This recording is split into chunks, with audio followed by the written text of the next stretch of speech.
నమస్తే, welcome to T-SAT Rythu Mitra వ్యవసాయం కార్యక్రమానికి స్వాగతం. చెరుకు సాగులో తీసుకోవాల్సినటువంటి మెలకువలేంటి, ఎలాంటి జాగ్రత్తలు పాటించాలి, ఎలాంటి పద్ధతులు అవలంబించడం ద్వారా ఎక్కువ చెరుకు సాగు చేయగలుగుతారు, అదేవిధంగా చెరుకు ఆధారంగా బెల్లం తయారీ ఎలా, బెల్లంతో పాటు మిగిలినటువంటి ఉత్పత్తులకు సంబంధించి ఇలాంటి అనేక విషయాలు ఈరోజు మనం తెలుసుకుందాం. మనతో పాటు ఉన్నారు scientist doctor Firdous Shahana ma'am. Ma'am నమస్తే. నమస్తే, welcome to studio ma'am. First question ఏంటంటే, అసలు చెరుకు సాగులో ముఖ్యమైన సమస్యలు ఏమొస్తాయి? చెరుకు అనేది చాలా దీర్ఘకాలిక పంట. అంటే దాదాపు సంవత్సరం పొడవునా పండించే పంట. అయితే ఈ దీర్ఘకాలిక పంట పండించడంలో రైతులు అనేక రకాలైన సమస్యలు ఎదుర్కొంటున్నారు. అందులో ముఖ్యంగా చెప్పాలంటే గడ్డి సమస్య. అంటే మన చెరుకు నాటు పెట్టినప్పటి నుంచి కోత వరకు కూడా బాగా రైతులకు పీడించే సమస్య అనేది ఈ గడ్డి సమస్య అనేది ఎక్కువగా, అంటే కలుపు ఎక్కువగా రావటం అనేది ఒక సమస్యగా ఉంది. అదే రకంగా రెండవ సమస్య మనం చూసుకున్నట్టయితే తీవ్రంగా ఏదైతే రైతులకు ఆందోళన పరుస్తుందో అది పీక పురుగు, అలాగే ఈ కాటుక తెగులు. ఈ రెండు కూడా మన రైతులకు ఎక్కువగా అంటే చెరుకుని ఆశించి నష్టపరచడం అనేది చేస్తుంది. తర్వాత ఇప్పుడు చెరుకు సాగు చేసుకున్న తర్వాత సంవత్సరం పొడవునా చెరుకు పంటను సాగు చేసుకొని తర్వాత ఎప్పుడైతే కోత దశకు వస్తుందో ఆ సమయంలో ఎక్కువగా అడవి పందుల బెడద అనేది కూడా ఎక్కువగా ఉండి అంటే సాగు చేసుకున్నటువంటి చెరుకు పంటను దాదాపు 20 నుంచి 30% వరకు రైతులు ఈ అడవి పందుల సమస్య వలన కోల్పోతున్నారు. అదే కాకుండా చెరుకు నరకడానికి సరైన సమయంలో చెరుకు నరికి ఫ్యాక్టరీకి తరలించాలంటే ఈ మనుషులు, అంటే మనకు చెరుకు నరకడానికి కావాల్సినటువంటి లేబర్ల సమస్య కూడా ఎక్కువగా ఉంది. ఇప్పుడు రైతులు ముఖ్యంగా ఈ సమస్యను చాలా ఎక్కువగా ఎదుర్కొంటున్నారు. ఈ చెరుకు కొట్టే బృందాలు ఏవైతే ఉంటాయో వాళ్ళకి సంవత్సరం ముందు నుంచే వీళ్ళు డబ్బులు అడ్వాన్స్గా ఇచ్చి తర్వాత వాళ్ళను చెరుకు కొట్టుకునేటప్పుడు వాళ్ళని మళ్ళీ ఫోన్లు చేసి పిలిపించుకొని చెరుకు నరికే సమయంలో కొద్దిగా జాప్యం కూడా జరుగుతుంది. దీనివలన చెరుకు నాణ్యత కూడా కొంతవరకు తగ్గిపోయి రైతులు సమస్యలను ఎదుర్కొంటున్నారు. సో ఇటువంటి సమస్యలతో చెరుకు సాగు అనేది మన తెలంగాణ రాష్ట్రంలో దాదాపు 2.5 లక్షల ఎకరాల్లో మాత్రమే సాగు చేయబడుతున్నది. మ్యామ్, ప్రస్తుతము చెరుకు సాగులో ప్రాచుర్యంలో ఉన్న రకాలేంటి మ్యామ్ మన దగ్గర? ముఖ్యంగా మన తెలంగాణ రాష్ట్రంలో చూసుకున్నట్టయితే ఎక్కువగా కో 86032 అనే రకం ఎక్కువగా రైతులు అంతకుముందు, అంటే గత 10-15 సంవత్సరాల నుంచి ఆ రకాన్ని ఎక్కువగా సాగు చేశారు. కానీ ప్రస్తుతం ఆ రకం అంటే చక్కెర శాతం ఎక్కువగా ఉండడం వలన అది రైతులకు ఎంతో ఆకట్టుకుంది. కానీ ఈ అడవి పందుల సమస్య, అంటే అది తీపి ఎక్కువగా కలిగి ఉంటుంది కాబట్టి అడవి పందుల సమస్య ఎక్కువైంది. అలాగే ఆ చెరుకు గడ కూడా చాలా సన్నగా ఉండడం వలన ఎక్కువ గాలి లేదా వర్షాలు చివరి దశలో వచ్చినప్పుడు అది పడిపోవడం జరుగుతున్నది. కాబట్టి ఆ రకాన్ని ఇప్పుడు ఎంతో కొంత విస్తీర్ణంలో సాగు చేసుకుంటున్నారు. ఇప్పుడు ఇటీవల కాలంలో ఎక్కువగా మనకు పూణేలో వసంత దాదా షుగర్ కేన్ ఇన్స్టిట్యూట్ అని, మహారాష్ట్ర మనకు పొరుగు రాష్ట్రం కాబట్టి అక్కడ చెరుకు సాగు ఎక్కువ విస్తీర్ణంలో ఉంది కాబట్టి అక్కడి నుంచి వెరైటీలను ఒక 3 రకాలను ఫ్యాక్టరీ వాళ్ళు తెప్పించి రైతులకు ప్రోత్సహిస్తున్నారు. సో వసంత దాదా షుగర్ కేన్ ఇన్స్టిట్యూట్ నుంచి తీసుకొచ్చిన ఒక 3 రకాలు రైతులు ఎక్కువగా ఇప్పుడు తెలంగాణ రాష్ట్రంలో సాగు చేస్తున్నారు. అలాగే వియూర్ నుంచి విడుదలైనటువంటి 93V297 అనే రకాన్ని కూడా ఎక్కువగా సాగు చేయడం జరుగుతుంది. ఇటీవల కాలంలో మా పరిశోధన స్థానంలో, అంటే రుద్రూర్ ప్రాంతీయ చెరుకు మరియు వరి పరిశోధన స్థానంలో కూడా ఒక రకం విడుదలైంది. అది 2013 R81 అనే రకం. ఇది కూడా ప్రస్తుతం రైతుల పొలాలలో సాగులో ఉంది. ఓకే మ్యామ్, ఏ పంటకైనా సరే విత్తన శుద్ధి చేయడం చాలా అవసరం అంటారు. అలాంటిది చెరుకు పంట విషయానికి వస్తే విత్తన శుద్ధి యొక్క ఇంపార్టెన్స్ ఏంటంటే ఏం చెప్తారు? అదే ఏ పంటలో అయినా సరే ఈ విత్తన శుద్ధి ప్రక్రియ అనేది చిన్న పిల్లలు పుట్టంగానే ఏ రకంగా అయితే టీకా ఇస్తామో అలాంటిది అనమాట. అంటే ఈ చెరుకు మొలకెత్తి అది పిలకలు పెట్టే దశ వరకు, అంటే ఒక 30 నుంచి 35 రోజుల వరకు ఈ విత్తన శుద్ధి చేసుకున్నట్టయితే మనం చెరుకుని కాపాడుకోవచ్చు. సో ముఖ్యంగా మనం చెరుకులో విత్తన శుద్ధి ఏ రసాయనాలతో చేసుకోవాలి అనేది ఆలోచించినప్పుడు ముఖ్యంగా ఒక 100 లీటర్ల నీటిలో 50 గ్రాముల కార్బెండజిమ్, అలాగే 200 మిల్లీలీటరు మ్యాలథియాన్ అనే మందును కలిపి అందులో చెరుకు ముచ్చల్ని 15 నుంచి 20 నిమిషాల వరకు ముంచి తర్వాత మనము చెరుకుని నాటుకున్నట్టయితే వివిధ రకాల పురుగులు తెగుళ్ళ నుంచి మనం ఒక 30 లేదా 40 రోజుల వరకు చెరుకు పంటను కాపాడుకోవచ్చు. అంతేకాకుండా కొన్ని ప్రాంతాలలో ఈ కాటుక తెగుల సమస్య ఎక్కువగా ఉంది. సో అటువంటి సమస్య ఎక్కువగా ఉన్న ప్రాంతాలలో అయితే మనం విత్తన శుద్ధి తప్పకుండా చేసుకోవాలి. దీనికి ప్రాపికోనజాల్ అనే మందు 1 లీటర్కి 1 మిల్లీలీటర్ చొప్పున వాడి అందులో ఈ చెరుకు ముచ్చలను ముంచి 15 నుంచి 20 నిమిషాల తర్వాత మళ్ళీ తిరిగి ముచ్చల్ని మనము పొలంలో నాటుకుంటే కాటుక సమస్య బెడత నుంచి కూడా మనము చెరుకు తోటల్ని కాపాడుకోవచ్చు. ఓకే, అలాగే చెరుకు పంటకు సంబంధించి పోషక యాజమాన్యం సంగతి ఏంటి మ్యామ్, ఎలా చెప్తారు? అదే చెరుకు పంట ఎక్కువగా పోషకాలను గ్రహించి సంవత్సరం మొత్తం పెరిగే పంట కాబట్టి మనం సరైన పోషక యాజమాన్యం ఇవ్వని పరిస్థితుల్లో సరైన దిగుబడి కూడా ఆశించలేము. పోషక యాజమాన్యంలో ప్రస్తుతం రైతులు పాటిస్తున్న పద్ధతులు మనం చూసుకున్నట్టయితే ముందుగా రైతులు ఎక్కువగా మనం సిఫార్సు చేస్తున్నటువంటి సేంద్రియ ఎరువుల వైపు ఎక్కువగా మొగ్గు చూపటం లేదు. అంటే ఏ పంటకైనా సరే రసాయనిక ఎరువులతో పాటు సేంద్రియ ఎరువుల సిఫార్సు కూడా ఉంటుంది. ఉదాహరణకు చెరుకుకైతే దీర్ఘకాలిక పంట కాబట్టి ఎకరానికి 10 టన్నుల పశువుల ఎరువు వేసుకోవాలని మేము సిఫార్సు చేస్తున్నాము. అయితే ఈ పశువుల ఎరువు వివిధ కారణాల వల్ల రైతులకు అందుబాటులో లేదు కాబట్టి రైతులు ఈ పశువుల ఎరువు మాత్రం వేయడం లేదు. దీనికి మనం ఇంకో ఆల్టర్నేటివ్గా చెప్పుకోవాలంటే మనకు చెరుకు ఫ్యాక్టరీ దగ్గరలో ఉన్నట్టయితే ప్రెస్ మడ్ కూడా మనము 1 ఎకరానికి 5 టన్నుల వరకు వేసుకోవచ్చు. లేదా ఇంకా ఓపికన్న రైతులు ఈ చెరుకు నరికిన తర్వాత ఏవైతే ఈ చెరుకు ఆకులు ఎండిపోయిన ఆకులు మనకు మిగులుతాయో అవన్నీ పోగు చేసుకొని వర్మీ కాంపోస్టింగ్ ద్వారా వర్మీ ఎరువును కూడా తయారు చేసుకొని మనము పొలంలో వేసుకోవచ్చు. సో ఈ రకంగా రైతులు సేంద్రియ ఎరువుల వైపు కూడా మొగ్గు చూపి సేంద్రియ ఎరువులు కూడా వాడి ఆ తర్వాత రసాయనిక ఎరువులైనటువంటి నత్రజని, భాస్వరం, పొటాషియం వేసుకోవాలి. మనం సిఫార్సు చేస్తున్నటువంటి నత్రజని అనేది మనకు దాదాపు 1 ఎకరానికి 100 కిలోలు, ఆ తర్వాత భాస్వరం వచ్చేసి 1 ఎకరానికి 40 కిలోలు, పొటాష్ వచ్చేసి 1 ఎకరానికి 48 కిలోలు. అయితే ఈ మోతాదు మనము ఎప్పుడైతే సరైన సేంద్రియ ఎరువు మోతాదు కూడా వేస్తేనే ఈ మోతాదు అనేది సరిపోతుంది. సేంద్రియ ఎరువులు వేయకుండా కేవలం ఈ మోతాదులో రసాయనిక ఎరువులు వేస్తే మాత్రం ఆశించిన దిగుబడి మనము సాధించలేము. కాబట్టి తప్పకుండా సేంద్రియ ఎరువుల వాడకం మీద కూడా రైతులు ఆసక్తి చూపెట్టాలి. మనకున్న దగ్గరలో అందుబాటులో ఉన్నటువంటి కోళ్ళ పరిశ్రమ అంటే కోళ్ళ ఎరువు వేసుకోవచ్చు, లేదా గొర్రెల పెంపకము ఉన్న ప్రాంతాలలో గొర్రెల పెంటను తీసుకొచ్చి వేసుకోవచ్చు. ఫ్యాక్టరీకి దగ్గర ఉన్న ప్రాంతాల్లో అయితే మనం ప్రెస్ మడ్ వాడుకోవచ్చు. ఈ రకంగా సేంద్రియ ఎరువుల వాడకం అనేది చాలా ముఖ్యమైంది. ఈ రకంగా సమగ్ర పోషక యాజమాన్యం చెరుకు దీర్ఘకాలిక పంట కాబట్టి తప్పకుండా తీసుకోవాల్సిన అవసరం ఉంది.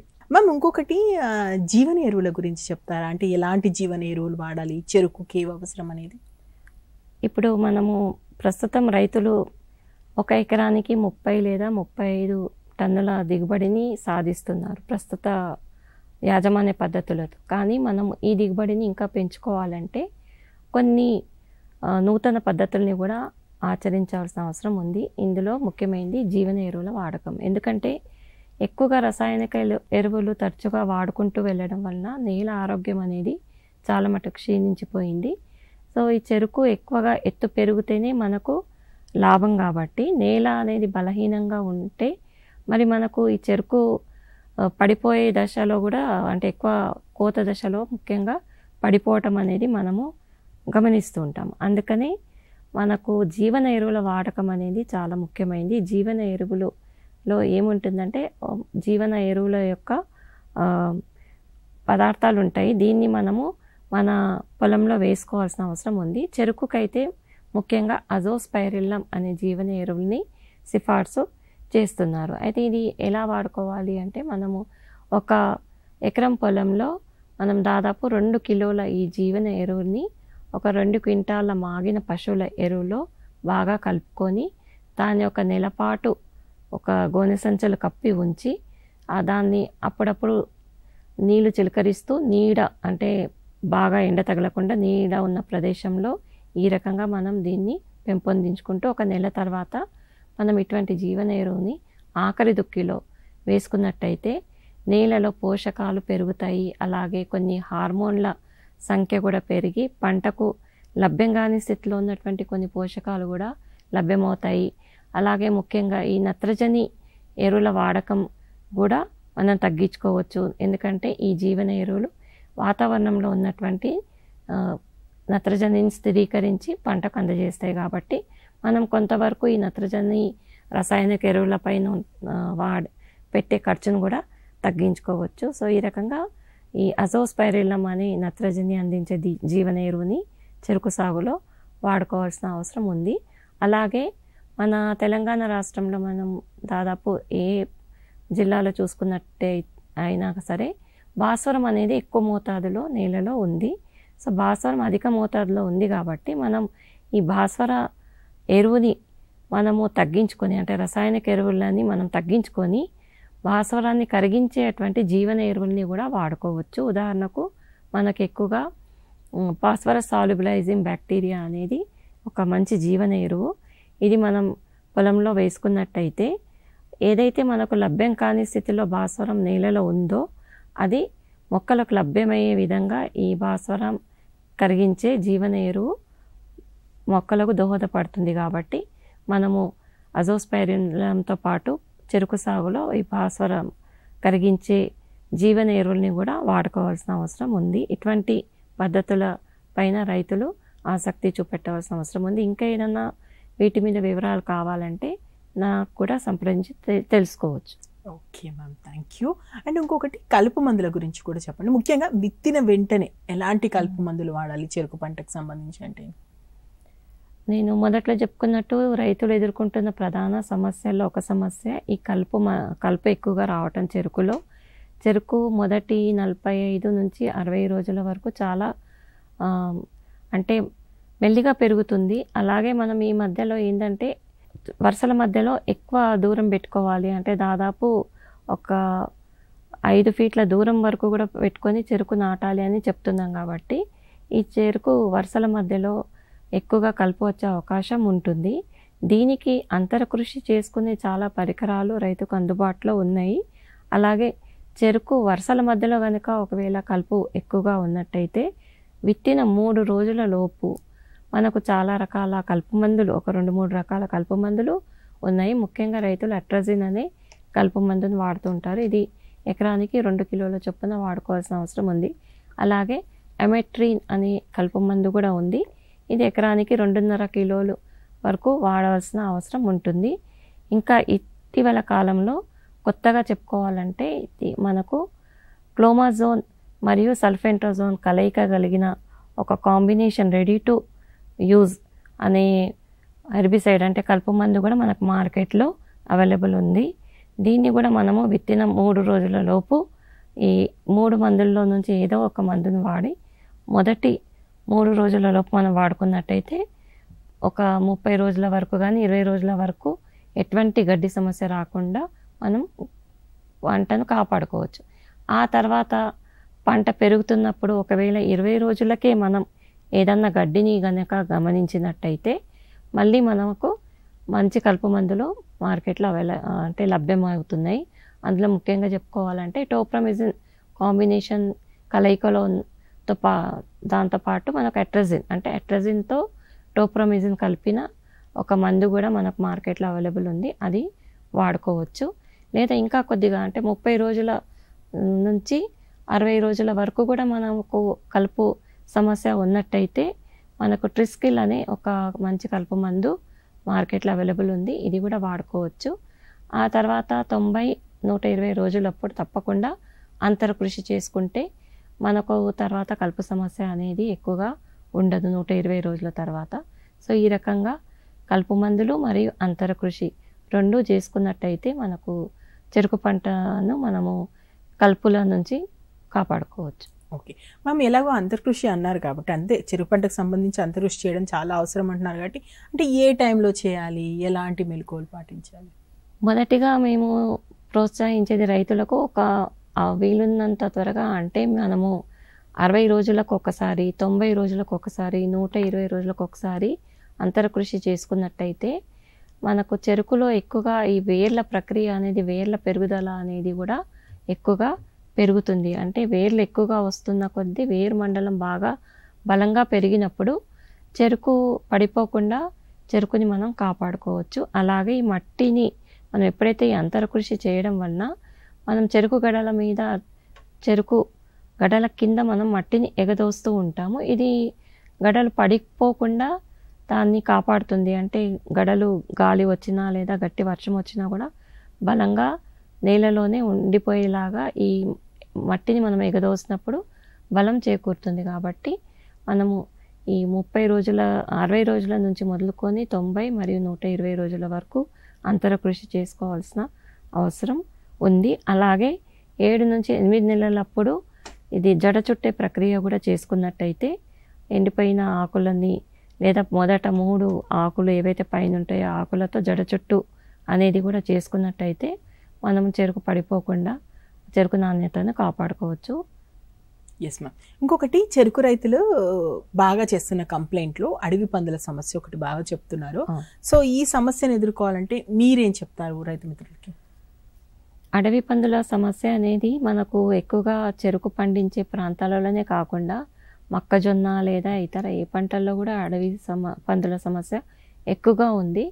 అయితే దీనికి మనము ముఖ్యంగా రైతులు తమకు తోచినట్టు కొన్ని పద్ధతుల్ని వారే ఏర్పాటు చేసుకొని పంటను కాపాడుకుంటున్నారు. అందులో ముఖ్యంగా చెప్పాలంటే పాత చీరలు పొలం చుట్టూ కట్టుకోవడం వలన కూడా ఈ అడవి పందులు ఏదో మనుషులు ఉన్నారు ఇక్కడ అని బెదిరిపోయి ఆ చేను చుట్టూ రాకపోవడం అనేది చేస్తాయని గమనించుకొని పాత చీరలు కూడా పొలం చుట్టూ కట్టుకుంటున్నారు. అయితే ఇది ఎక్కువ విస్తీర్ణంలో సాగు చేసినప్పుడు ఇటువంటి పద్ధతి కొద్దిగా రైతులకు ఇబ్బందికరంగా ఉంటుంది. కాబట్టి మనం ఇంకా సులభమైన పద్ధతి చూసుకున్నట్టయితే ఈ మనకు ఏవైతే అర్ధనాద పద్ధతిలో ఉన్నటువంటి యంత్రాలు, అంటే మనం ఈ అర్ధనాద పద్ధతిలో ఉన్నటువంటి యంత్రాలని మనము పొలంలో ఏర్పాటు చేసుకున్నప్పుడు ఆ యంత్రాల ద్వారా వచ్చే ధ్వనిని ఈ అడవి పందులు ఆ ధ్వనితో బెదిరిపోయి మన పొలంలో ఉన్నా కూడా అవి బయటకు వెళ్ళిపోయే ఆస్కారం ఉంటుంది. కాబట్టి ఈ బయో అకాస్టిక్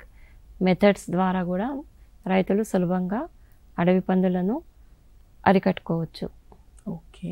ఇంకొకటి, సూక్ష్మ ఎరువుల అవసరం అనేది చెరుకు పంట విషయానికి వస్తే ఎంత అవసరం, ఏంటి అంటే? ఇందాక చెప్పుకున్నట్టు మనకు ప్రధాన పోషకాలు చెరుకులో ఎక్కువగా నత్రజని, భాస్వరం, పొటాషియం, అలాగే సేంద్రియ ఎరువులు. కానీ కొన్ని నేలల్లో అది ఐరన్ కానివ్వండి లేకపోతే జింక్ లోపం కూడా ఉండొచ్చు. దీనికి రైతులు ఒకవేళ మట్టి నమూనా సేకరించి చెరుకు నాటుకునే ముందు మట్టి నమూనా సేకరించుకొని మట్టి పరీక్ష చేయించుకున్నట్టయితే ఒకవేళ ఈ లోపం ఉంది అనుకుంటే చెరుకు నాటుకునే ముందే నేలలో జింక్ కానివ్వండి లేకపోతే ఐరన్ కానివ్వండి, అంటే జింక్ అంటే జింక్ సల్ఫేట్ 20 కిలోలు ఎకరానికి, అలాగే ఐరన్ అయితే ఐరన్ సల్ఫేట్ 100 కిలోలు ఎకరానికి ఈ చొప్పున చివరి దుక్కిలో వేసుకున్నట్టయితే బాగుంటుంది. ఒకవేళ మట్టి నమూనా చేయించుకొని పరిస్థితుల్లో చెరుకు నాటుకున్న తర్వాత ఈ పోషక లోపాలు ఒకవేళ రైతులు గమనించినట్టయితే మనం 30 నుంచి 60 రోజుల లోపు 2 సార్లు మనము ఈ పోషకాలను ద్రావణ రూపంలో కూడా పిచికారీ చేసుకోవచ్చు. జింక్ అయితే లీటర్కి 2 గ్రాములు, అదే ఐరన్ అయితే ఐరన్ సల్ఫేట్ లీటర్కి 10 గ్రాముల చొప్పున వాడి మనము ఈ లోపాలను సవరించుకోవచ్చు. ఓకే. ఇంకొకటి, ఇప్పుడు చెరుకు అనేది మ్యామ్ కోత దశకు వచ్చింది అని తెలుసుకోవడం ఎలా మనము తెలుసుకోగలుగుతాం? అది ఇంకా కొయ్యొచ్చు ఇప్పుడు వెంటనే చెరుకునని? ముఖ్యంగా ఇప్పుడు ఏ పంటలో అయినా సరే కొన్ని లక్షణాలు మనకు కనిపిస్తూ ఉంటాయి. అంటే పంట కోతకు వచ్చింది అని నిర్ధారించుకోవడానికి ముఖ్యంగా రైతులైతే వాళ్ళ అనుభవం ప్రకారం దాన్ని నిర్ధారించుకుంటారు. కానీ చెరుకు అనేది కొద్దిగా ఏంటంటే ఇది వెజిటేటివ్లీ అంటే శాఖీయ పరంగానే పెరుగుతూ ఉంటుంది. కాబట్టి దీంట్లో కొద్దిగా మనము శాఖీయ దశలో ఉన్నప్పుడే ఈ చెరుకు కోతకు వచ్చిందా లేదా తెలుసుకోవాలి అంటే శాస్త్రీయంగా చెప్పుకోవాలంటే మనకు రిఫ్రాక్టోమీటర్ అనే ఒక పరికరం ఉంటుంది. అది ఒక లెన్స్ లాగా, దాంట్లో ఒక లెన్స్ లాంటిది అమర్చబడి ఉంటుంది అన్నమాట.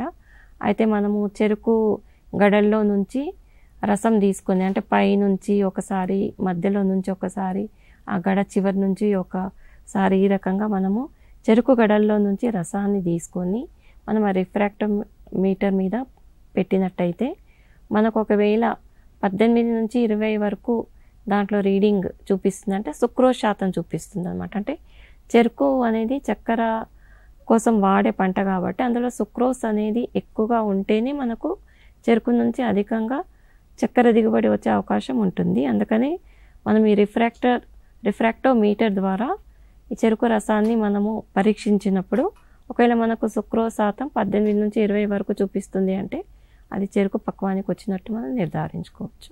ఓకే మ్యామ్, అంటే చెరుకు తోట ముదిరిందని సాంకేతికంగా చెప్పడానికి ఇదేనా ఇంకా చెప్పచ్చు? అంటే ఒకవేళ ఇది పక్వానికి వచ్చిందని చెప్పుకోవడానికి సుక్రోజ్ శాతం 18 నుంచి 20% ఉంటే అది పక్వానికి వచ్చినట్టు.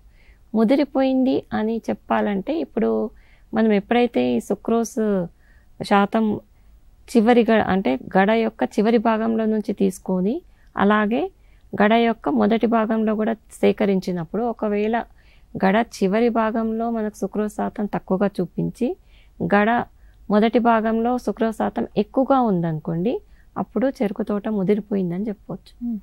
ఓకే మ్యామ్, అదేవిధంగా బెల్లం తయారీలో కాసేపు బెల్లం తయారీ గురించి మనం మాట్లాడుకుందాం. బెల్లం తయారీకి సంబంధించి ఆధునిక పద్ధతులు అంటే ఏం చెప్తారు? ముఖ్యంగా ఇప్పుడు చెరుకు రసం తీసి తర్వాత బెల్లం తయారీ అనేది కొన్ని ప్రాంతాలలో ఎక్కువగా రైతులు అంటే దీనిపైన ఆసక్తి చూపిస్తున్నారు. దాదాపు చాలామంది రైతులు చెరుకు నరికేసిన తర్వాత ఫ్యాక్టరీకి తరలిస్తూ ఉంటారు.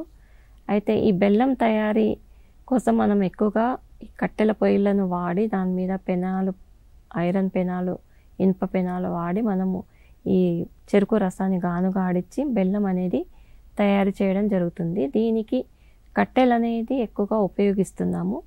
సో కట్టెలు ఉపయోగించాలంటే మనము చెట్లను నరికేయాలి అన్న కాన్సెప్ట్ ఉంటుంది కాబట్టి ఇప్పుడు ఈ చెట్లను నరకకుండా కట్టెల్ని వాడకుండా కూడా మనం ఆవిరి రూపంలో కూడా చెరుకు రసాన్ని గానుగాడిచ్చి మనము బెల్లం తయారు చేసుకునే రకంగా ఆధునిక పరికరాలు మనకు లభ్యమున్నాయి. అయితే ఇది ఆవిరి అనేది కట్టెల నుంచి కాకుండా ఏదైతే ఈ చెరుకు రసం తీసిన తర్వాత మిగిలిపోయిన పిప్పి ఏదైతే ఉంటుందో ఆ పిప్పిని మనం కాల్చి ఆ కాల్చిన పిప్పి నుంచి వచ్చినటువంటి ఆవిరిని ఈ చెరుకు గానుగాడిచ్చే పొయ్యి కింద మనము పెట్టినట్టయితే మనకు ఇది ఆవిరి రూపంలో కూడా చెరుకు రసం నుంచి బెల్లం అనేది తయారయ్యే అవకాశం ఉంటుంది.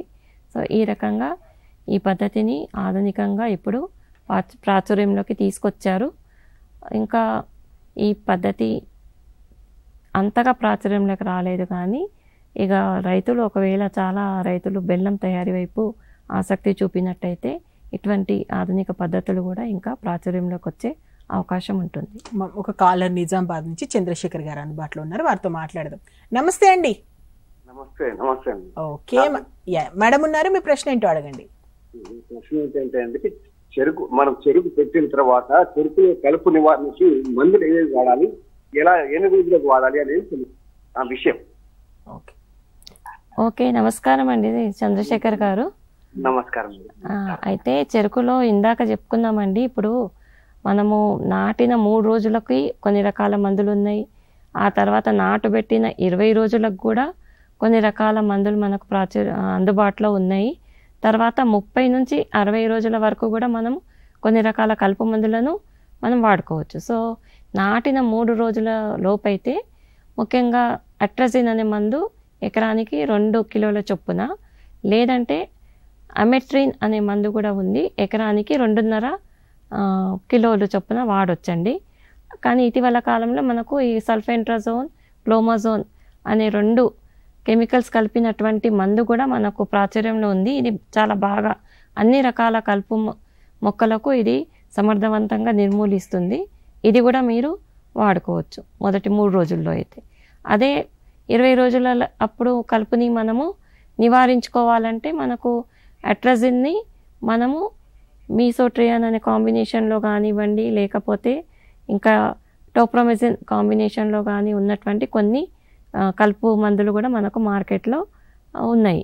అట్లాగే 60 రోజులప్పుడు అనుకోండి ట్రిస్కిల్ అనే ఒక మందు, అంటే 3 రకాల రసాయనాలు ఈ మందులో కలిసి ఉన్నాయి. అంటే అన్ని రకాల గడ్డి నిర్మూలించే విధంగా ఈ ట్రిస్కిల్ అనే కలుపు మందు మనకు పనిచేస్తుంది. కాబట్టి మనకు 60 రోజుల వరకు మనము పంటను కాపాడుకునే విధంగా మనకు కలుపు మందులు మార్కెట్లో అవైలబుల్ ఉన్నాయి. మీకు ఇంకా ఏదైనా వివరాలు కావాలంటే నన్ను సంప్రదించండి. మ్యామ్తో మనం మాట్లాడదాము. అయితే చాలాసేపు నుంచి ఒక కాలర్ వెయిట్ చేస్తున్నారు. ముందు కాలర్ తీసుకొని కార్యక్రమాలకు వెళ్దాము. సంగారెడ్డి గారు కామారెడ్డి నుంచి కాల్ చేస్తున్నారు. సంగారెడ్డి గారు నమస్తే అండి. నమస్తే మేడం. నమస్తే మేడం. ఓకే మేడం ఉన్నారు, మీ ప్రశ్న ఏంటో అడగండి. మా చెరుకు తోటలో మేడము లద్దె పురుగు వచ్చింది మేడము. లద్దె పురుగు చెప్పండి, అడగండి మేడం. లద్దె పురుగు వచ్చింది, గుళికలు వేస్తున్నాం మేడం. ఓకే, తగ్గలేదు, గుళికలు వేసి ఏం తగ్గలేదు. ఓల్డ్ గుళికలు వేసినాము, ఏం తగ్గలేదు. సరేనండి. ఇప్పుడు ఈ లద్దె పురుగు నివారణ అనేది మనము చెరుకు నాటే ముందు నుంచే, ఒకవేళ మనకు చుట్టుపక్కల ఎక్కడన్నా వేరే రైతులకు కూడా లద్దె పురుగు వస్తుంది అంటే మనం ముందుగానే నాటు పెట్టుకునే ముందు నుంచే కొన్ని పద్ధతుల్ని పాటించాల్సి ఉంటుంది. ముఖ్యంగా ఏంటంటే లోతు దుక్కి అనేది తప్పనిసరిగా చేయాలి. చేసినప్పుడు మనకు ఏవైతే ఈ లద్దె పురుగుల యొక్క కోశస్థ దశలు ఉంటాయో అవి ఎండకు చనిపోయే అవకాశం ఉంటుంది.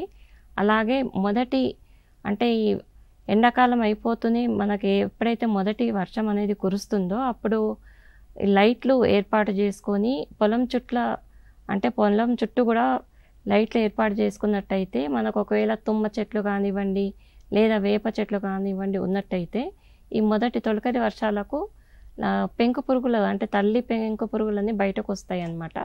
సో మనం ఎప్పుడైతే ముఖ్యంగా ఈ పెట్రోమాక్స్ అనే లైట్లు మనము పొలం చుట్టూ ఏర్పాటు చేసుకున్నట్టయితే, సామూహికంగా చేసుకున్నట్టయితే ఈ పెంకు పురుగులని మనము ఆ లైట్కి ఆకర్షింపజేసుకొని మనం ఈ పెంకు పురుగులను అరికట్టుకోవచ్చు. ఎప్పుడైతే ఈ పెంకు పురుగులను అరికట్టుకుంటామో మనకు తర్వాత చెరుకు నాటుకున్న తర్వాత మనకు ఈ లద్దె పురుగు సమస్య తగ్గుతుంది. అలాగే చెరుకు నాటు పెట్టుకునేటప్పుడు కూడా మనము ఈ 4-8 గుళికలు ఉన్నట్టయితే ఎకరానికి 10 కిలోల చొప్పున వేసుకున్నట్టయితే పొలంలో బాగుంటుంది. ఒకవేళ ఇప్పుడు 4-8 అనేవి లభ్యం లేవు అంటే కార్బోఫ్యూరాన్ 3G గుళికలు కానివ్వండి లేదా ఫిప్రోనిన్ గుళికలు కానివ్వండి మనము ఎకరానికి 20 కిలోల చొప్పున మనము చివరి దశలో వేసుకొని దున్నుకున్నట్టయితే కూడా మనకు ఇది వేరు పురుగు తగ్గే అవకాశం ఉంటుంది. ఒకవేళ పంట ఎదిగే సమయంలో మనం మళ్ళీ వేరు పురుగు గమనించినట్టయితే ఎక్కడైతే మనకు వేరు పురుగు అనేది మనం గమనించామో ఆ చెరుకు గడల చుట్టూతో మనము ఒక ద్రావణం తయారు చేసుకోవాలి. ఇమిడాక్లోర్పిడ్తో కానివ్వండి లేదా ఫిప్రోనిల్ అనే మందుతో కానివ్వండి మనం ద్రావణం తయారు చేసుకోవాలి. అంటే లీటర్కి 3 గ్రాముల చొప్పున, అదే ఇమిడాక్లోర్పిడ్ అయితే లీటర్కి 3 మిల్లీలీటర్ల చొప్పున ఈ మందు ద్రావణాన్ని తయారు చేసుకొని ఎక్కడైతే మనకు లద్దె పురుగు అనేది కనిపిస్తుందో వేరు పురుగు, అటువంటి చెరుకు గడల చుట్టూ కూడా మట్టి తడిచేలాగా మనం ఈ ద్రావణాన్ని చల్లుకోవాలి. అంటే బకెట్లో కలుపుకొని కానివ్వండి లేదా స్ప్రే నాజుల్ తీసేసి స్ప్రేలో ఈ మందు నింపుకొని కానివ్వండి మనము ఆ గడల చుట్టూ కూడా ఇటువంటి మందును స్ప్రే చేసుకున్నట్టయితే మనము చాలా వరకు వేరు పురుగుని అరికట్టవచ్చు.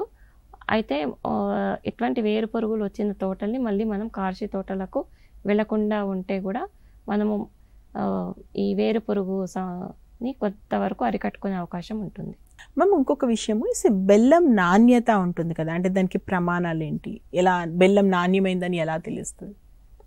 ముఖ్యంగా ఇప్పుడు మనము ఒకవేళ బెల్లం నాణ్యత ప్రమాణాలు చూసుకున్నట్టయితే మనకు ఇది కొన్ని నాణ్యత, అంటే మనకు గవర్నమెంట్ నుంచే మనకు కొన్ని నాణ్యత ప్రమాణాలు అనేవి ఇచ్చారు. అంటే ఈ నాణ్యతలు ఉంటేనే బెల్లం నాణ్యమైనది, అందులో పోషకాలు కూడా సరైన రూపంలో ఉంటాయి అని చెప్పుకోవడానికి అనమాట. అయితే ముఖ్యంగా తేమ శాతం, అంటే బెల్లంలో తేమ శాతం అనేది ఎప్పుడు కూడా 7% కంటే ఎక్కువ ఉండకూడదు. ఒకవేళ 7% కంటే తక్కువ ఉంటే అది మంచి నాణ్యత గల బెల్లం అని చెప్పుకోవచ్చు. అలాగే ఇంకా చెప్పుకోవాలంటే ఏవైతే ఇవి బెల్లంలో సుక్రోసు ఎక్కువగా ఉండాలి, ఫ్రక్టోసు గ్లూకోజ్ అనేవి తక్కువగా ఉండాలి. అప్పుడే బెల్లం రుచిగా ఉంటుంది, అలాగే పోషకాలు కూడా ఎక్కువగా ఉంటాయి. సో ఈ సుక్రోస్ అనేది మనకు దాదాపు 20% కంటే కనీసం 20% అన్న ఉండాలి లేదా 20% కంటే ఎక్కువ అన్న ఉండాలి. అదే ఫ్రక్టోస్ అయితే మనకు చాలా తక్కువగా ఉండాలి, అంటే 10% కంటే కూడా ఫ్రక్టోస్ కానివ్వండి గ్లూకోజ్ కానివ్వండి తక్కువ శాతంలో ఉండాలి. అలాగే బూడిద అనేది కూడా మనం బెల్లంలో ఉంటుంది. ఆ బూడిద శాతం కూడా 4% కంటే తక్కువగా ఉండాలి. ఒకవేళ బూడిద అనేది 4% కంటే ఎక్కువగా ఉంటే ఎప్పుడైతే మనం బెల్లాన్ని నిల్వ చేసుకుంటామో ఒకవేళ గాలిలో తేమ ఎక్కువగా ఉన్నప్పుడు ఆ గాలిలో ఉన్నటువంటి తేమను ఈ బెల్లం గ్రహించి నాణ్యతని కోల్పోయే అవకాశం ఉంటుంది. కాబట్టి ఈ రకంగా మనం బెల్లం నాణ్యత ప్రమాణాలు పాటించి నాణ్యమైన బెల్లం ఉత్పత్తి చేసుకోవాలి. Okay ma'am. నిజామాబాద్ నుంచి టిఎస్ స్వామి గారు కాల్ లైన్ లో అందుబాటులో ఉన్నారు. నమస్తే అండి స్వామి గారు. నమస్కారం మేడం. నమస్కారం. ఓకే, మేడం వింటున్నారు, మీ ప్రశ్న అడగండి. మేడం నమస్కారం. మేడం నమస్కారం అండి. మేడం మేము చెరుకు ఆల్రెడీ ఇప్పుడైతే రసాయనిక ఎరువులతోటి వేస్తున్నాం మేడం. అవునండి. మనం రసాయనిక ఎరువులు కాకుండా ఇంకా వేరే ఏం ఎరువులు వేసుకుంటూ పెంచవచ్చు మేడం చెరుకు మంచి దిగుబడుల కోసం? రసాయనిక ఎరువుల వాడకం అనేది మనము ఇప్పుడు చెరుకు సిఫార్సు శాస్త్రీయంగా మేము చేసే సిఫార్సు ఏ పంటకైనా సేంద్రియ ఎరువులతో పాటు రసాయనిక ఎరువులు వేసుకోవాలని చెప్తున్నాము. అయితే ఇప్పుడు సేంద్రియ ఎరువులు వేయాల్సిన అవసరం ఉంది. మనకు అందుబాటులో ఉన్న ఏదో ఒక రకంగా సేంద్రియ ఎరువులు వాడవలసిన అవసరం చాలా ఉంది స్వామి గారు. ఎందుకంటే ఇది దీర్ఘకాలిక పంట మరియు కోత సమయంలో ఇది పడిపోకుండా మనం జాగ్రత్త తీసుకోవాలి, లేకపోతే రసం యొక్క నాణ్యత తగ్గిపోయే అవకాశం ఉంటుంది. అందుకని దీనిపైన తప్పకుండా మీరు ఆసక్తి చూపెట్టాలి. ఇప్పుడు మనము సిఫార్సు చేసుకునే ఎరువుల్లో ముఖ్యంగా బాగా మాగిన పశువుల పేడ 10 టన్నుల వరకు ఎకరానికి వేసుకోమని చెప్తున్నాము. ఇప్పుడు పాడి అనేది ఎక్కువగా లేదు కాబట్టి ఆల్టర్నేటివ్గా మనము చక్కెర ఫ్యాక్టరీలు ఎక్కడైతే అందుబాటులో ఉన్నాయో అక్కడ నుంచి ప్రెస్ మడ్ కూడా మనము 5 టన్నుల వరకు ఎకరానికి వేసుకోవచ్చు. లేదా మనము ఇంకా మనకు దగ్గరలో అందుబాటులో కోళ్ళ ఫారాలు కానివ్వండి, లేదా ఈ గొర్రెల కాపర్లు కూడా ఉన్నట్టయితే అక్కడి నుంచి కూడా ఎరువును తీసుకొచ్చి వేయవలసిన అవసరం చాలా ఉంది. లేదా మీకు ఇంకా ఓపిక ఉందనుకుంటే చెరుకు కోసిన తర్వాత ఏవైతే ఆకులు మనకు ఎండ ఆకులు ఉంటాయో ఆ ఆకుల నుంచి కూడా మనం మంచి వర్మి ఎరువుని తయారు చేసుకోవచ్చు.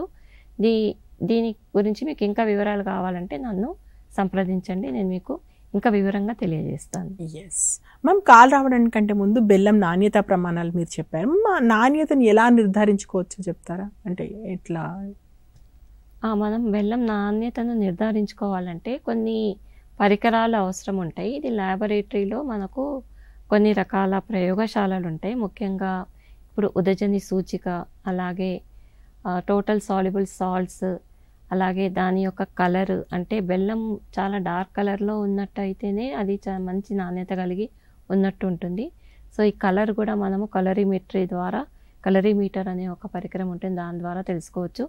బెల్లం ఒకవేళ బాగా తెల్లగా ఉందంటే దాంట్లో వాళ్ళు బ్లీచింగ్ పౌడర్ వాడినట్టు, అది బాగా కొద్దిగా అట్రాక్టివ్గా ఉండడానికి ఈ రకంగా వాళ్ళు బ్లీచింగ్ పౌడర్ వాడినట్టు మనము నిర్ధారించుకోవచ్చు. అందుకని బెల్లం ఎప్పుడు కూడా గోల్డెన్ బ్రౌన్ లేదా చాలా డార్క్ బ్రౌన్ కలర్లో ఉంటేనే మంచిది. సో ఇట్లా మనము కలరీమెట్రీ ద్వారా కానివ్వండి, లేదా pH మీటర్ ద్వారా, అలాగే ఎలక్ట్రోలైటికల్ కండక్టివిటీ ద్వారా ఈ 3 పరికరాలని మనము ఉపయోగించుకొని బెల్లం నాణ్యతని ప్రయోగశాలలో తెలుసుకోవచ్చు. ఓకే, అలాగే బెల్లంలో ఉన్నటువంటి పోషక గుణాల గురించి చెప్తారా? అసలు బెల్లంలో ఎలాంటి పోషకాలు? బెల్లం అనేది చాలా మంచి పోషక గుణాలు కలిగినటువంటిది. కాకపోతే ఇది ఏంటంటే ఎక్కువ మోతాదులో స్వీకరిస్తే మాత్రం దీని నుంచి హాని కూడా ఉంటుంది, అది ముందు గమనించుకోవాలి. సో దీంట్లో ముఖ్యంగా మనకు కాల్షియం, ఫాస్ఫరస్, అలాగే విటమిన్ ఏ, B12 ఇట్లాంటి విటమిన్స్ కూడా మనకు ఎక్కువగా ఉంటాయి. అంటే ఎముకలు బలంగా పెరగడానికి బెల్లం అనేది చాలా అవసరము. అలాగే మనకు జీర్ణ ప్రక్రియ, అంటే ఎవరికైతే ఎక్కువగా జీర్ణ సమస్యలు ఉంటాయో అటువంటి వాళ్ళు కూడా రోజు కొంచెం బెల్లం తినవలసిందిగా డాక్టర్లు కూడా ఈ మధ్య సిఫార్సు చేస్తున్నారు. సో జీర్ణ ప్రక్రియ కూడా సరిగ్గా ఉండాలంటే కూడా బెల్లం అనేది మనము వాడొచ్చు. ఆ తర్వాత ఎవరికైతే ఈ కాలేయం అంటే లివర్ సమస్యలు ఉన్నాయో లేదా కిడ్నీ సమస్యలు ఉన్నాయో వాటికి కూడా ఈ బెల్లం అనేది చాలా మంచి మందులాగా పనిచేస్తుంది. కానీ షుగర్ వ్యాధి ఉన్నటువంటి వాళ్ళు దీన్ని ఎక్కువ మోతాదులో తీసుకోవద్దు, ఎప్పుడైనా కొంచెం తీసుకుంటే సరిపోతుంది. అట్లాగే వేరే వాళ్ళు కూడా ఎక్కువ మోతాదులో తీసుకుంటే బెల్లం ఎక్కువగా తీసుకున్నట్టయితే మనకు బరువు పెరిగే అవకాశం కూడా ఉంటుంది. కాబట్టి ఏదైనా కొద్దిగా పరిమిత రూపంలో ఇది తీసుకుంటే మనకు చాలా బాగుంటుంది.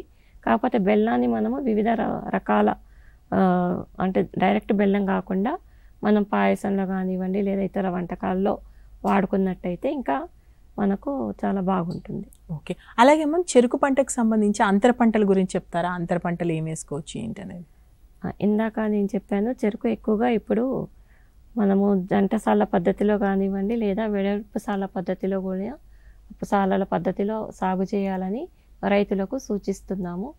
ఎందుకంటే ఈ గడ్డి సమస్య మరియు అంతర కృషి చేసుకోవడానికి మనకు సులభంగా ఉంటుంది కాబట్టి. సో చెరుకు వరుసకు మధ్యలో మనం దాదాపు 4 ఫీట్ల నుంచి 5 ఫీట్ల వరకు ఎడం పాటించాలని సూచిస్తున్నాము. సో ఇంత దూరం ఉన్నప్పుడు తప్పకుండా ఆ స్థలంలో మనకు కలుపు మొక్కలు వచ్చే అవకాశం ఉంటుంది కాబట్టి ఇందులో మనము అంతర పంటలు సాగు చేసుకున్నట్టయితే రైతుకు అదనంగా ఆదాయం వచ్చే అవకాశం ఉంటుంది. అలాగే ఆ వరుసల మధ్యలో ఎటువంటి కలుపు మొక్కలు కూడా పెరగకుండా పంటని మనము కలుపు మొక్కల బారి నుండి కాపాడుకోవచ్చు. అయితే దీని మీద చాలా విస్తృతంగా ప్రయోజనాలు కూడా జరిగాయి. ఏ సమయంలో ఏ అంతర పంట వేసుకుంటే రైతుకు లాభం అనేది వస్తుంది అనేది. అయితే ప్రాంతీయ చెరుకు మరియు వరి పరిశోధన స్థానంలో మనము కొన్ని ప్రయోగాలు కూడా చేశాము. ఒకవేళ మనము నవంబర్ నుంచి డిసెంబర్లో వేసుకున్నట్టయితే చెరుకు నాటుకున్నట్టయితే మనకు ఎక్కువగా గోధుమ కానివ్వండి లేకపోతే శనగ అలాగే క్యాబేజ్ క్యాలీఫ్లవర్ ఈ 4 పంటలు కూడా మంచి అంతర పంటలుగా రైతుకి చెరుకు దిగుబడి తగ్గకుండా మనకు అదనంగా ఆదాయం వచ్చేలాగా ఈ పంటలు రైతుకు కాపాడతాయి. అలాగే ఇంకా ఒకవేళ జనవరి ఫిబ్రవరిలో వేసుకున్నట్టయితే మనకు ఎక్కువగా ఈ గోరు చిక్కుడు కూరగాయల పంటలైనటువంటి గోరు చిక్కుడు కానివ్వండి లేకపోతే ఇంకా బెండకాయ ఇట్లాంటి కూరగాయలు వేసుకుంటే కూడా రైతుకు మంచి ఆదాయం వస్తుంది. ఈ రకంగా కొన్ని అంతర పంటలతో మనము రైతుకు అదనపు ఆదాయాన్ని సమకూర్చవచ్చు. ఒకవేళ వర్షాకాలంలో వేసుకున్న ఈ కంసాలి పంటల్లో రకాలలో అయితే ఇటీవల జరిగిన పరిశోధన ఆధారంగా సోయా చిక్కుడు అనేది అంతర పంటగా వేసుకుంటే చెరుకు దిగుబడి ఏమాత్రం తగ్గకుండా మంచి దిగుబడి వస్తుంది. అలాగే మనకు సోయా చిక్కుడుతో కూడా అదనంగా ఆదాయం అనేది వస్తుంది. ఓకే, అదేవిధంగా ఫ్యాక్టరీ నుంచి రైతుకు కొంత ప్రోత్సాహం అందుతుంటుంది కదా. ఫస్ట్ నాకు దాంట్లో ఎరువుల గురించి చెప్పండి మ్యామ్. అంటే ఎరువులకు సంబంధించి ఏమైనా ఉంటుందా ప్రోత్సాహం? ఉంటుందండి. ఎందుకంటే ఇప్పుడు చెరుకు సాగు అనేది చాలా తగ్గిపోతుంది. అయితే ఈ చెరుకు సాగు తగ్గిపోతున్నందుకు మనకు ఈ చక్కెర కర్మాగారాలు ఏవైతే ఉన్నాయో రైతులకు చెరుకు సాగుని ప్రోత్సహించడానికని కొన్ని రకాల సబ్సిడీలు కానివ్వండి లేకపోతే లోన్ల రూపంలో కానివ్వండి రైతులకు ఆదుకుంటున్నారు. సో ఇందులో పోషకాల విషయానికి వస్తే వాళ్ళు యూరియా అలాగే కాంప్లెక్స్ ఎరువులను రైతులకు సబ్సిడీ మీద ఇవ్వడం జరుగుతుంది. అంటే లోన్ బేసిస్లో కానివ్వండి లేదా 15 నుంచి 20% సబ్సిడీ బేసిస్ మీద కానివ్వండి రైతులకు వీళ్ళు యూరియా అంటే పంట సాగుకి అవసరమైనటువంటి నత్రజని ఎరువులను అలాగే కాంప్లెక్స్ ఎరువులను కూడా రైతులకు ఇచ్చి ప్రోత్సహిస్తూ ఉన్నారు. సో దీనివల్ల రైతులు కొంతవరకు ప్రోత్సాహం పొంది రైతు సాగుకు ముందుకు వస్తున్నారు. సో ఈ రకంగా ఫ్యాక్టరీ ద్వారా కూడా రైతు సాగుకు తగినంత ప్రోత్సాహం అనేది ఉంది. ఓకే, నీటి వసతుల విషయంలో ఎలా ఉంటుంది మ్యామ్ ఫ్యాక్టరీ నుంచి రైతులకు ప్రోత్సాహం?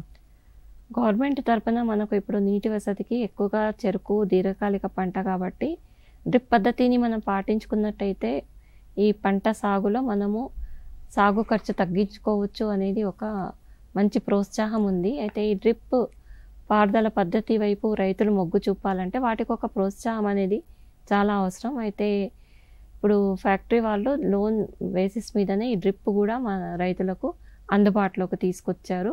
ఇప్పుడు ఒకవేళ అంటే చిన్నకారు సన్నకారు రైతులకైతే వాళ్ళు దాదాపు ఒక 80% సబ్సిడీ మీద ఇస్తున్నారు. అలాగే ఒకవేళ పెద్ద రైతులు ఉన్నట్టయితే 50 నుంచి 60% సబ్సిడీ మీద లోన్ రూపంలో ఫ్యాక్టరీ ఈ డ్రిప్ పారుదల పద్ధతిని రైతులకు ప్రోత్సహిస్తూ ఉంది. దీనివల్ల రైతులు మంచి దిగుబడిని కూడా పొందుతున్నారు. ఈ డ్రిప్ పద్ధతి వలన కూడా మనకు కలుపు సమస్య అనేది కూడా చాలా వరకు తగ్గిపోతుంది. ఎందుకంటే ఎక్కడైతే పంట ఉందో ఎక్కడైతే మొక్కలు ఉన్నాయో అక్కడే నీళ్లు పడతాయి కాబట్టి కలుపు సమస్య కూడా తగ్గించుకోవచ్చు. సో కొంతవరకు సాగు ఖర్చు కూడా ఈ డ్రిప్ పద్ధతి పెట్టుకున్నప్పుడు తగ్గిపోతుంది. ఓకే, అలాగే అడవి పందుల విషయంలో ఎలాంటి ప్రోత్సాహం లభిస్తుంది మన రైతులకి? ఇందాక మనం చెప్పుకున్నాం కాబట్టి ఇది అడవి పందుల సమస్య రైతులకు చివరి దశలో పీడిస్తుంది. అంటే చెరుకు కోతకొచ్చినప్పుడు ఈ సమస్య అధికంగా కనిపిస్తుంది కాబట్టి ఫ్యాక్టరీ తరపున వాళ్ళు రైతులకు ఈ సోలార్ ఫెన్స్ అనేది ఇస్తున్నారు. ఇప్పుడు మనం ఇందాక అర్ధనాద పద్ధతి ద్వారా అరికట్టడం కానివ్వండి, లేకపోతే పాత చీరలు కానివ్వండి, లేదా కుళ్ళిపోయిన కోడిగుడ్ల ద్రావణం పిచికారీ చేయడం అనేది కూడా ఉంది. కానీ ఇది సోలార్ ఫెన్సింగ్ అయితే మాత్రం ఇంకా చాలా సమర్థవంతంగా మనము అడవి పందుల బెడదను తట్టుకోగలరు రైతులు. అందుకని ఫ్యాక్టరీ వాళ్ళు ఈ సోలార్ రూపంలో ఉన్నటువంటి ఫెన్స్ని కూడా రైతులకు అందుబాటులోకి తీసుకొచ్చారు. ఇది కూడా లోన్ రూపంలో వాళ్ళకి అందజేసి చెరుకు సాగుకు ప్రోత్సహిస్తున్నారు. ఓకే, అయితే మ్యామ్ ఇంత అన్ని రకాల ప్రోత్సాహం వస్తున్నా కానీ మన దగ్గర చెరుకు సాగు రోజు రోజుకి తగ్గుతుంది అనేటువంటి వార్తలు వస్తున్నాయి. ఈ వార్తలో నిజం ఎంత? ఒకవేళ నిజమైతే ఎందుకు తగ్గుతుంది? చెరుకు సాగు నిజంగా గణనీయంగా ప్రతి సంవత్సరం తగ్గిపోతూ రావడానికి కారణం అనేది ముఖ్యంగా కోత సమయంలో మనుషులు దొరకకపోవడం ఒకటి. అంటే కోతకి వచ్చేస్తున్న తోట ముదిరిపోతూ ఉంటుంది, అదే సమయంలో చెరుకు నరకడానికి మనుషులు దొరకకపోవడం అనేది ముఖ్య సమస్య అండి.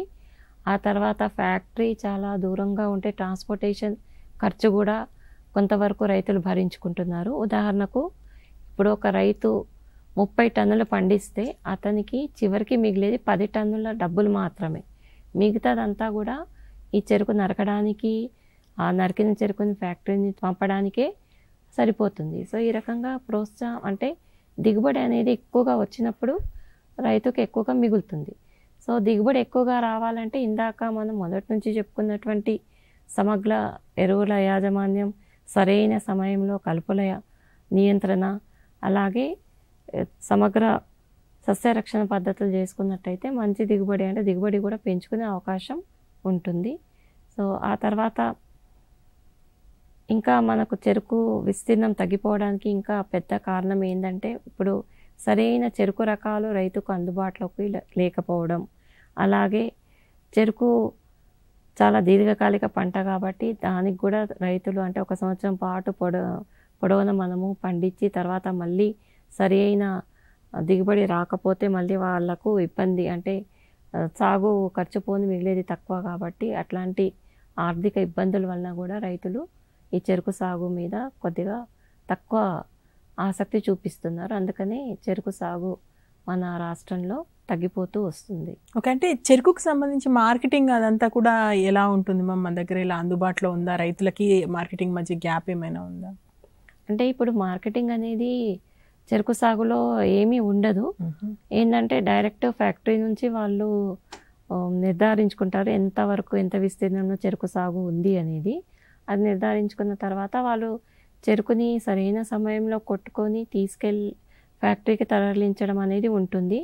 ట్రాన్స్పోర్టేషన్ ఖర్చు కూడా దీనికి రైతు భరించాల్సిన అవసరం ఉంటుంది. అంటే ఫ్యాక్టరీ దూరాన్ని బట్టి ట్రాన్స్పోర్టేషన్ ఖర్చు ఉంటుంది. అలాగే చెరుకు నరికేటప్పుడు కూడా మనుషులకు కూడా అయ్యే ఖర్చుని రైతు భరించుకోవాలి. సో డైరెక్ట్ ఫ్యాక్టరీకి తీసుకెళ్లడమే, ఇక మార్కెట్ అనేది మధ్యలో ఎటువంటిది ఉండదు రైతుకి. ఎస్ మ్యామ్, ఇప్పుడు ఓవరాల్గా మీరు చెప్పారు రైతులు ఎక్కువ దిగుబడి సాధించాలంటే అంటే ఎలాంటి పద్ధతులు వాడాలి, ఏంటి, ఏం చేస్తే అధిక లాభం పొందగలుగుతాడంటే మీరు ఏం చెప్తారంటే సమగ్ర సస్యరక్షణ చర్యలు ఏ విధంగా చేపట్టాలి?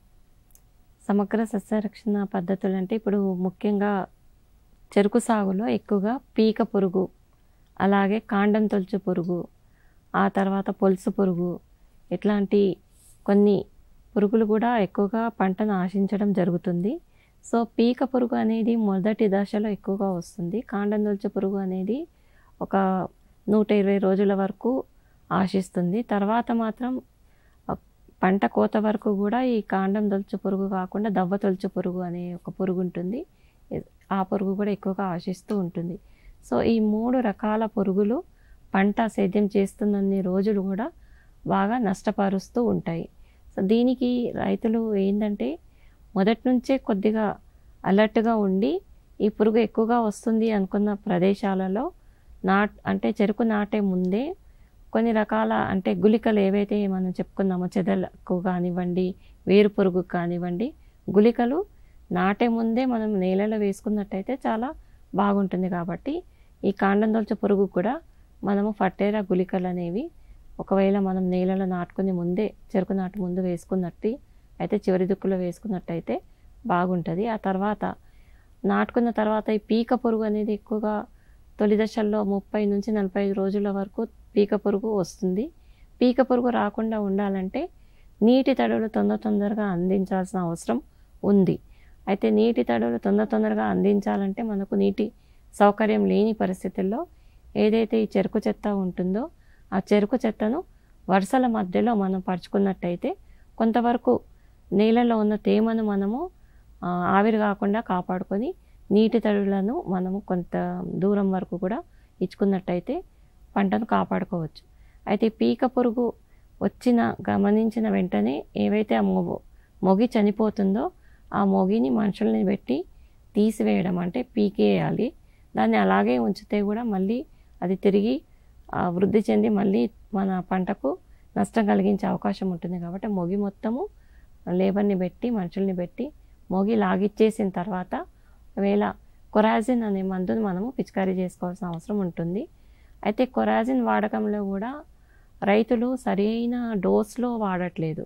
చెరుకుకి కొరాజిన్ డోస్ అనేది దాదాపు ఎకరానికి 100 మిల్లీలీటర్ల చొప్పున వాడాలి. అదే వేరే పంటలకైతే 60 నుంచి 80 మిల్లీలీటర్లు అని చెప్తున్నాము. కానీ చెరుకుకి 100 మిల్లీలీటర్లు వాడట్లేదు. అందుకని ఈ కాండం తొలచు పురుగు కానివ్వండి లేదా దవ్వ తొలచు పురుగు కానివ్వండి తొందరగా అరికట్టలేకపోతున్నారు. సో ఇది రైతులు గమనించాలి. ఆ తర్వాత రెండో ప్రధాన సమస్య ఎక్కువగా కాటుక తెగులు కూడా ఈ మధ్య ఎక్కువగా సమస్యగా మారింది రైతులకు. అందుకు కూడా వారు సరైన దిగుబడిని తీసుకోలేకపోతున్నారు. సో కాటుక తెగులు రాకుండా ఉండాలంటే మనం చెరుకులు నాటుకునే ముందే చెరుకు ముచ్చలను విత్తన శుద్ధి చేసుకున్నట్టయితే కూడా కాటుక తెగుల్ని మనం అరికట్టవచ్చు. సో ప్రాపికోనజాల్ అనే మందుని లీటర్ నీటికి 1 మిల్లీలీటర్ చొప్పున కలుపుకొని అటువంటి ద్రావణంలో చెరుకు ముచ్చలను మనము ఉంచి నాటుకున్నట్టయితే కాటుక తెగులు రాకుండా మనము తొలి దశల్లో కాపాడుకోవచ్చు. తర్వాత పంట ఎదిగే దశలో ఒకవేళ ఈ కాటుక తెగులు అనేది మనము గమనించినట్టయితే ఇదే మందుని మనము పిచికారీ చేసుకోవాలి.